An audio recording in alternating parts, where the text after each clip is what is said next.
So, how many of you have either had joint pain, back pain, or just any sort of physical pain that was just due to your body wearing it?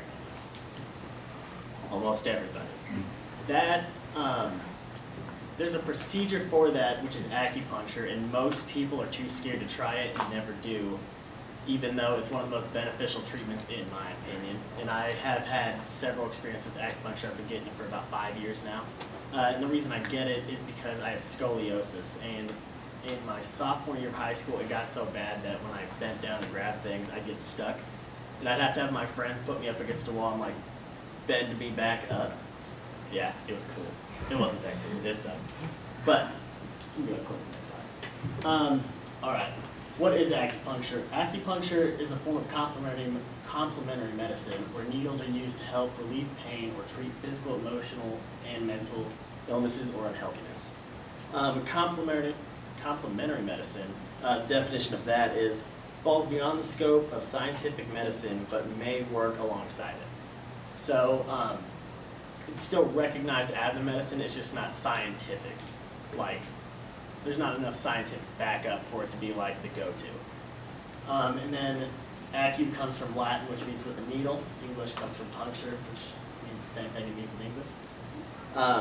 You can go and click this one. And, alrighty.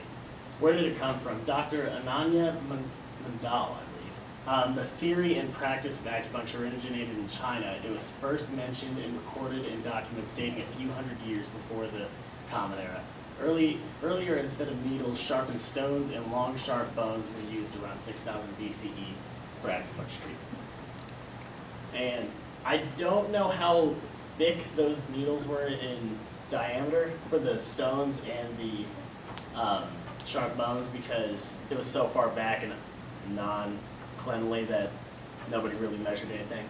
Now the needles are about very, very close to hair thin, which is one reason people get scared. They don't realize how actually thin the needles are. You can't feel them go in at all. And they only go in like that much. They're not that big. You know. All right. Acupuncture gained attention in the U.S. in 1972. And it gained exposure from Nixon went on a visit to China in 1972.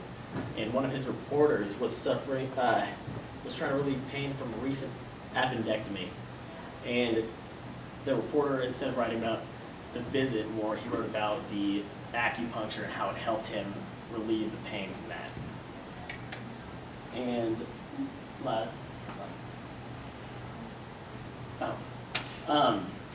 how does acupuncture work? It's a quote from UC San Diego Center of Integrative Medicine, for Integrative Medicine.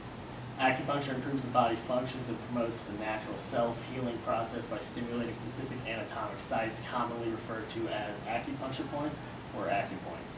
The most common method used to stimulate acupoints is the insertion of fine sterile needles into the skin. Sometimes the needles can have oils on them that are like good for your skin, or oils that are also good for just muscle healing, but they don't have to all the time. And then the last one, which I don't have a slide for, but it's the one I used, was electroshock. Sounds a lot more aggressive than it is. It's not that bad. It's electroshock acupuncture, and basically they just put the needles in, and it's hooked up to a little machine about big, and it kind of just sends little pulses of electricity to stimulate the muscles it's in, to basically force them to relax. And probably took me about 10 minutes or 15 minutes of just laying on the table with the needles.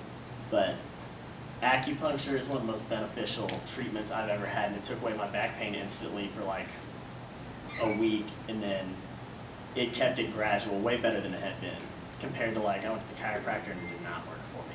But I do think that acupuncture deserves to be more recognized, and more people should try it, and that's what I encourage you guys to do.